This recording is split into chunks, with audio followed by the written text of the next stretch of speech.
inside, going 95. The way she looked at me with a dirty gleam, it was like she wanted to hurt me.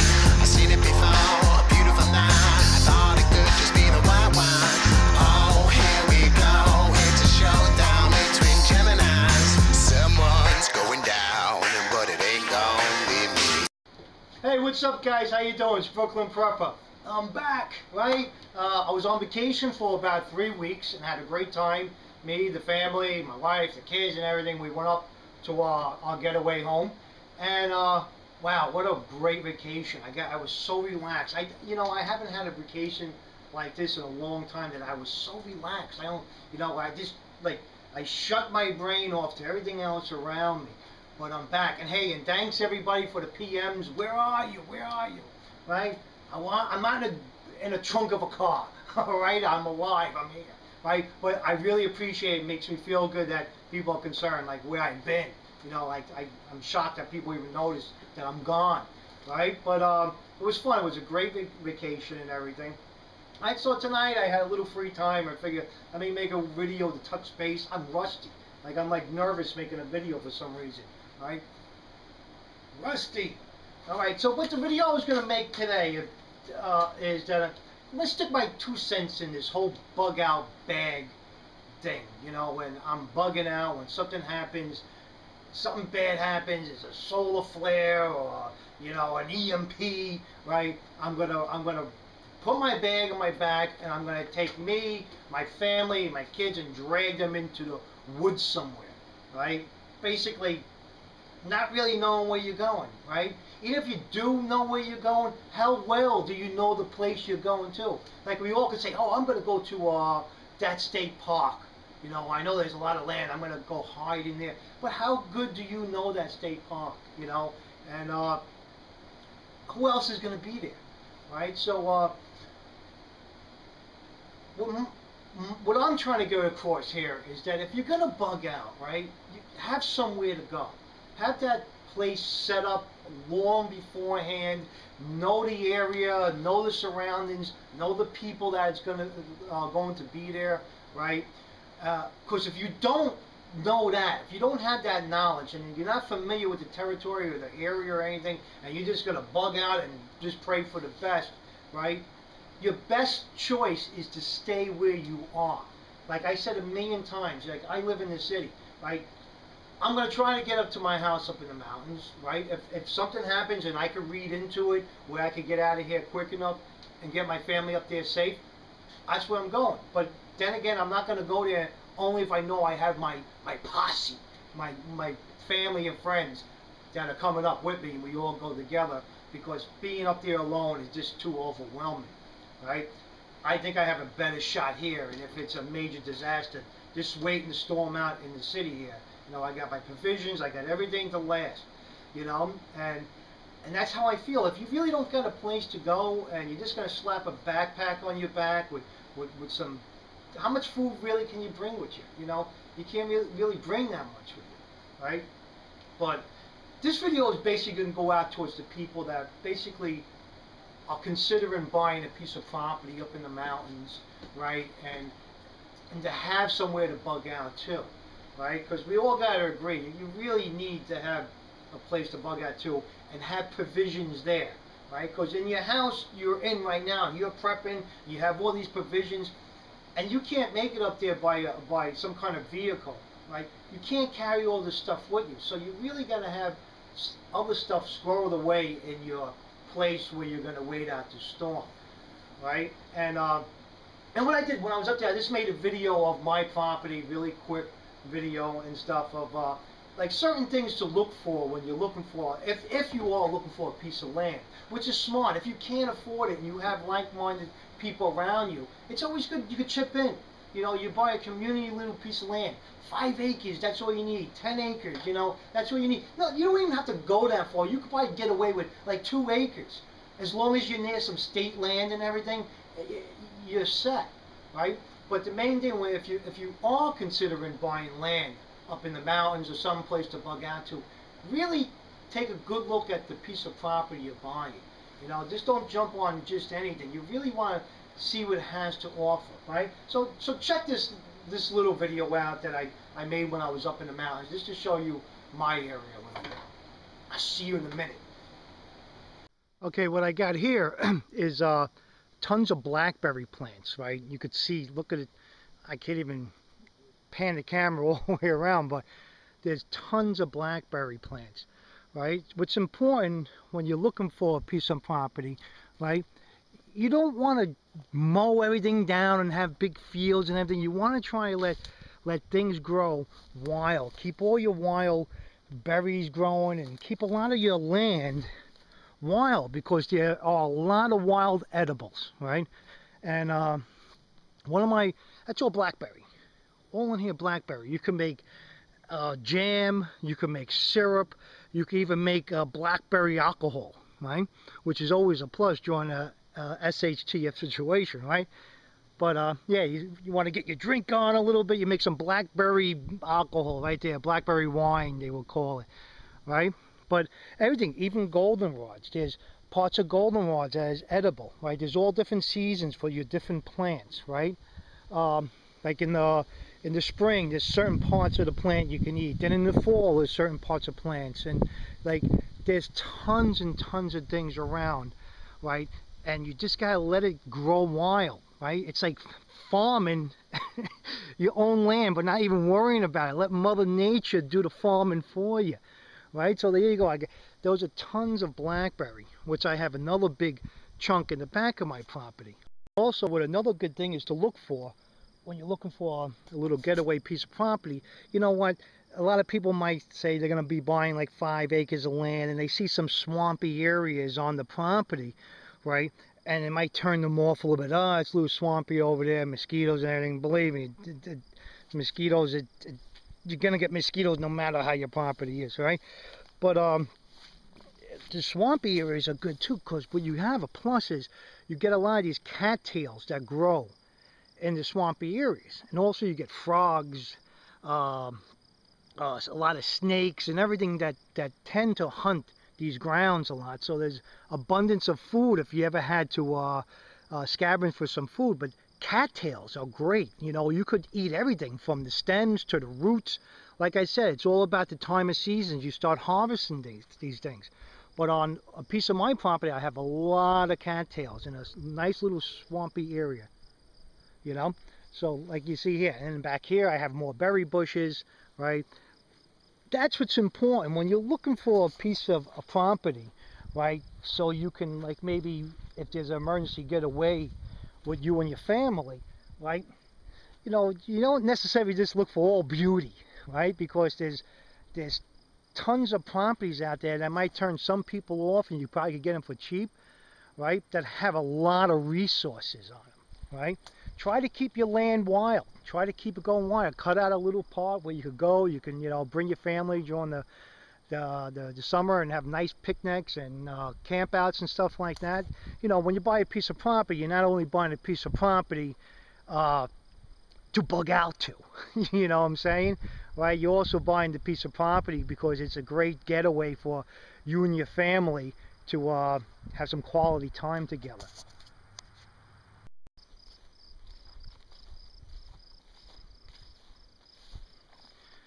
See, like I said before, see, like over here, it's like I get a lot of water buildup over here, back here too, especially after nice rain, right? There you go, you can harvest some water for yourself also, right? So that's one of the really a big important part of when you're looking for a piece of property is where you're going to get water.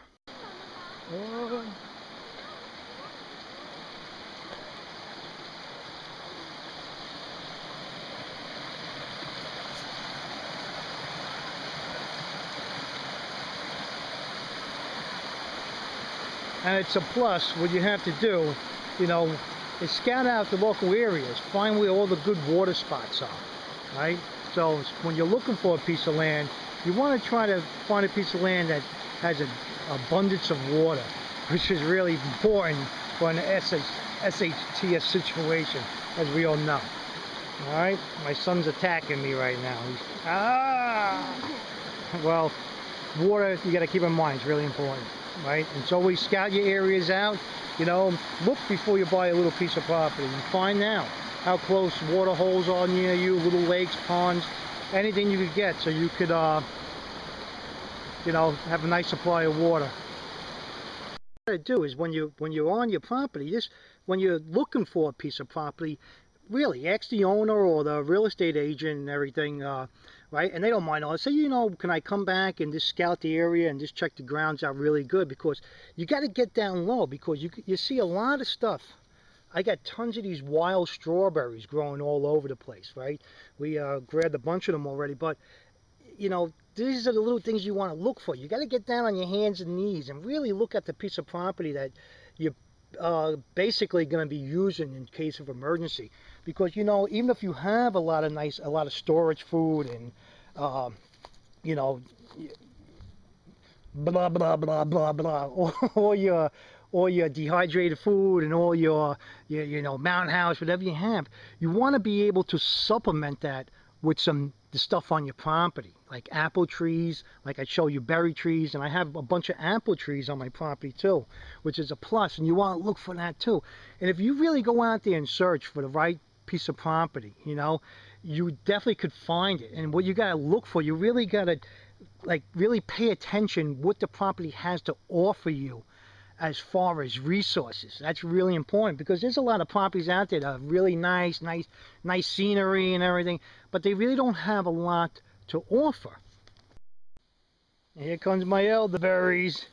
Here they come. Look at them. Yeah, I love these things. You know, if you're going to do yourself a favor, if you're going to buy a piece of property somewhere, look for the elderberries. Now, not only on your property, but anywhere, right? Years ago, they called these things the doctor's medicine bag, because there's so many different things. Like the syrup I make from this is extremely good for you, and it helps fight colds, the fever, everything, flu. It keeps your immune system at its peak, right? And there's all other parts of the plant you could use for other kind of medical reasons. But elderberry, look them up. You know, look them up. Go online and study about them. It's a berry you don't want to miss. It's a great berry. It's a great berry. It's almost like a commercial. The elderberry, a great berry. It makes a nice berry. A nice berry. Hey, not to mention milkweed plants. They're a great source of nutrition also. The milkweed. Right? You read up on them. They're great. And this is another reason why I picked this piece of property. Not only that it's beautiful, right, but it also gives me the advantage of an oversee. You know, I could see from this point up here, if anywhere up on this point of my mountain, this is a mountain on my property, right, I could see down the valley, I could see down the roads, I could see way across to the other valley and with the goings on over there, right? And it's always a good plus to have a nice view of your whole surroundings from a point on your property. And if you are going to buy like a getaway location, right, make sure you put one of these on there. Drinking water, anybody? Drinking water? You know, it's a small investment, but it could come real handy. Here's an apple tree on my property, right? And I got quite a bit of them. But this certain tree right here always gives really big fruit and good fruit. And believe it or not, I never picked the fruit off this tree, right?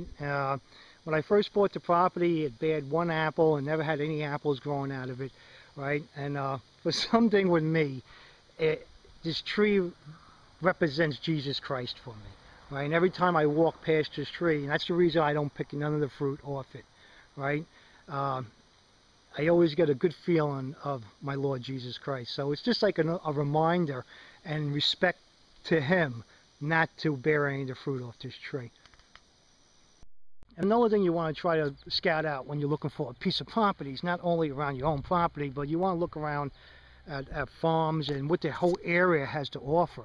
Like up where I am, there's a wonderful, wonderful organic blueberry patch, you know, and you come over here, they give you a couple of buckets like this, which we, by picking them ourselves, these nice blueberries, right, we're paying a quarter of what we would pay for in the store. You know, so these are resources you want to look for too. Even like people that you could go apple picking and everything. You're saving a lot of money. You could take all these apples and blueberries like I do. I process them. We make them into a jelly. And a lot of times we just freeze a lot of them and we use them throughout the winter. Right? When you come down here, I got me, my wife, my kids, and we go crazy and we pick a bunch of blueberries. So that's another good idea when you're looking for some place to have a getaway, is the local areas around that spot also. So you got to really branch out. So don't jump the gun and buy a piece of property, but really take your time and look at the areas around. It doesn't take much time, but you know, a week, 2 weeks, you know, to go up there and look what the whole place has to offer, right? And you don't want to be around too secluded areas either, where you're not going to be able to find anything. And another good idea, when you're looking for a piece of property, I don't know how it is in your state, but in New York State, any type of public access land, look, where you're allowed to hunt, fish, hike, you can even trap on all this land. So where I bought my property, there is a lot of this public land around, you know, and it's a great thing to know where all your public access land is. So if you're going to be doing any kind of hunting or fishing, or even looking for like wild edibles like I was telling you about, right? Because in here, you know, you got apple trees, you got elderberries, you got blackberries, everything on public land also, right? You're not trespassing on other people's property, especially when times are hard and we do have some kind of emergency. People are not going to take kindly of you going onto their property, hunting, fishing, trapping, or even collecting berries, right? So this is at least a good option. You know, it expands your land even more. So even if you only buy a few acres of land, if you look for these signs, right, it expands your lands to hundreds and hundreds of acres, right? Because nobody can tell you what to do. This is your land just as much as everybody else's. It's public, and since your taxes pay for it, right? So always keep that in mind. Like when you're looking for the property, scout the areas. There's tons of things you got to take into consideration before you buy, right? And this is a big one. You want to be close to public access land. All right, guys? So keep that in mind, right? You can always get a map, and a lot of the maps you buy, aerial maps, show public access land around the land you want to buy. All right, guys? So take that into consideration, or I'll come down there and smash you in the head.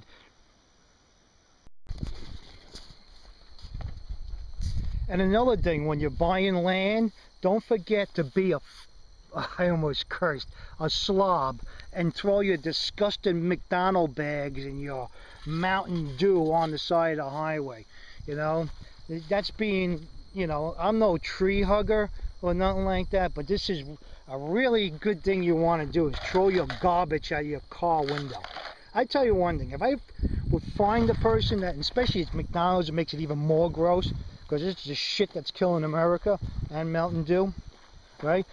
If I find the people that throw this stuff out of window, what I want to do is make them eat the damn bag, you know? Throw it down, you know?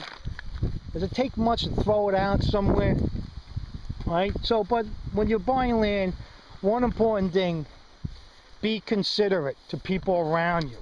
Now, don't be a jerk off like this person was. Just throw their garbage out their window of their car, you know?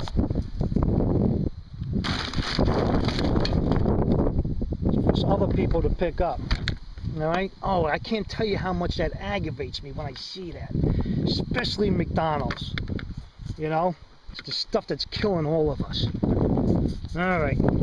Remember, when you're buying land, just, you know, treat it like all land around you, like it's just your own.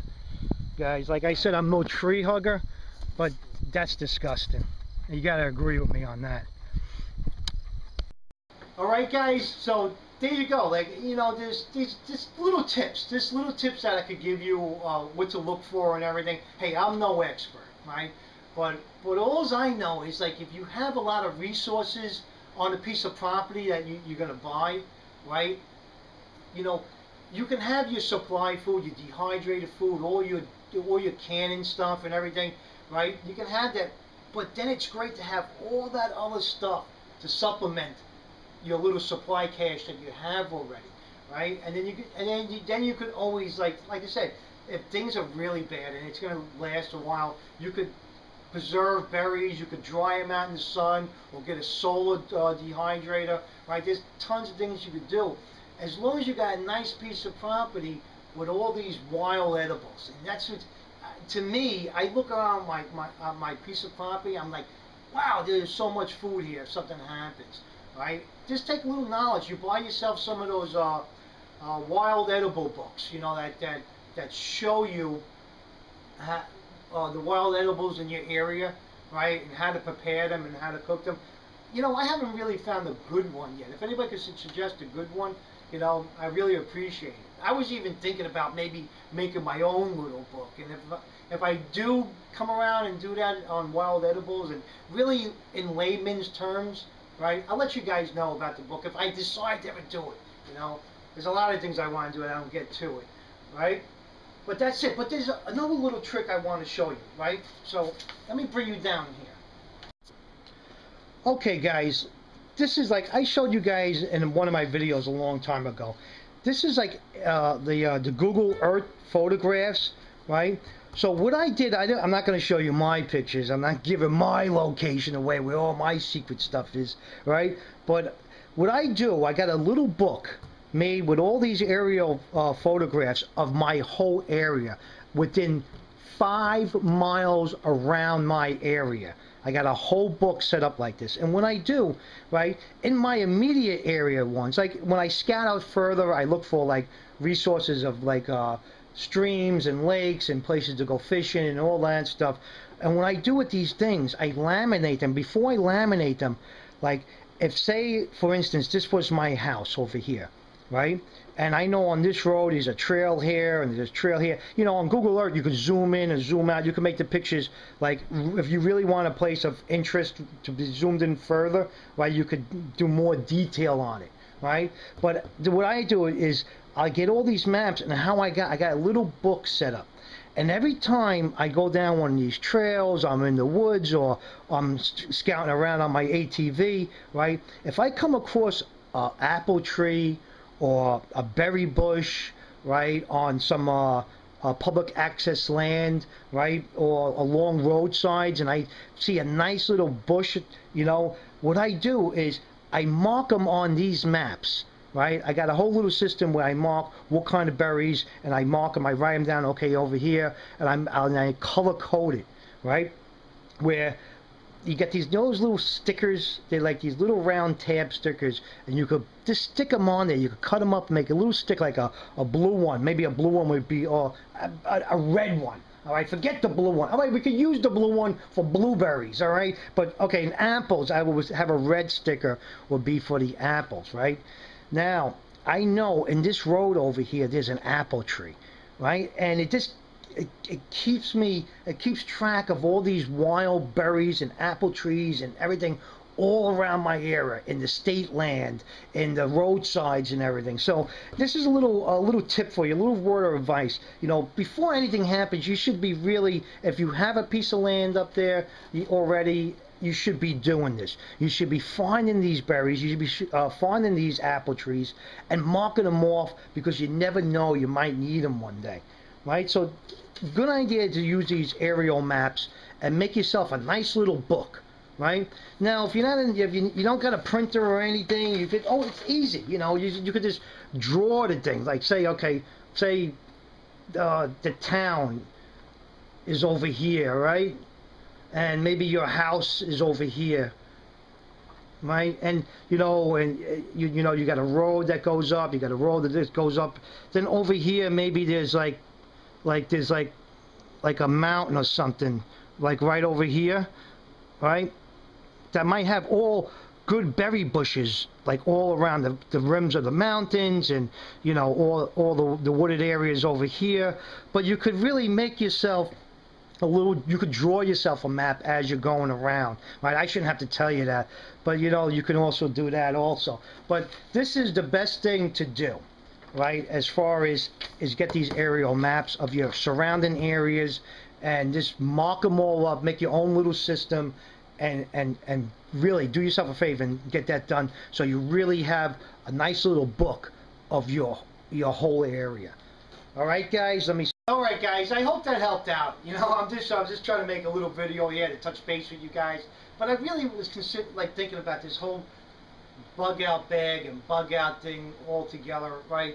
Really, do yourself a favor. You know, don't put yourself in harm's way and bug out and you don't even know where you're going. And if you do have like a location in a state park or something that you might have picked out already, right?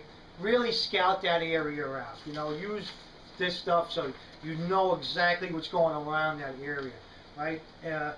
Like having your own little piece of property somewhere, you know, buying a piece of property can be expensive, but in some areas, you know, you could get a nice piece of property for fairly cheap, you know, especially if you find a piece of property, if you don't want to build a house on it, right?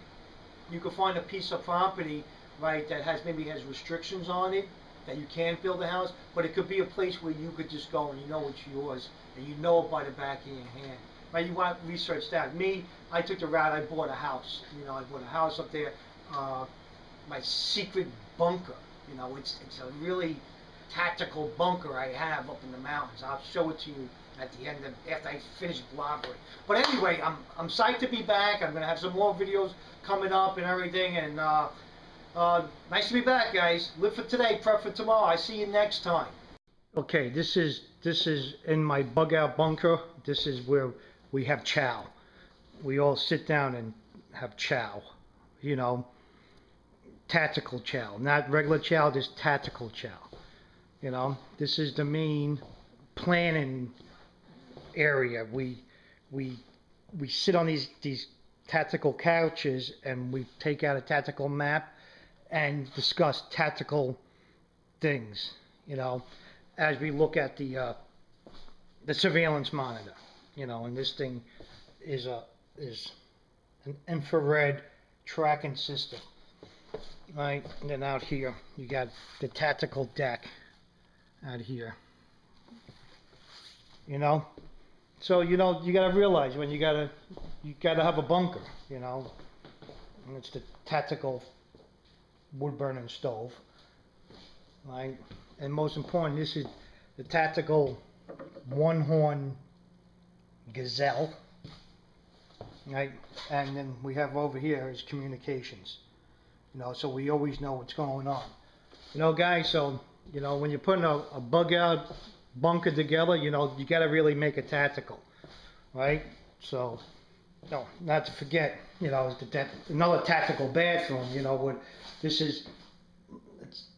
When we come back after doing our troop things and whatever, running perimeter drills and stuff, we could have a jacuzzi to loosen our muscles back up, you know. And that's what we used. All the soldiers and all of us tactical guys would go in there together sometimes.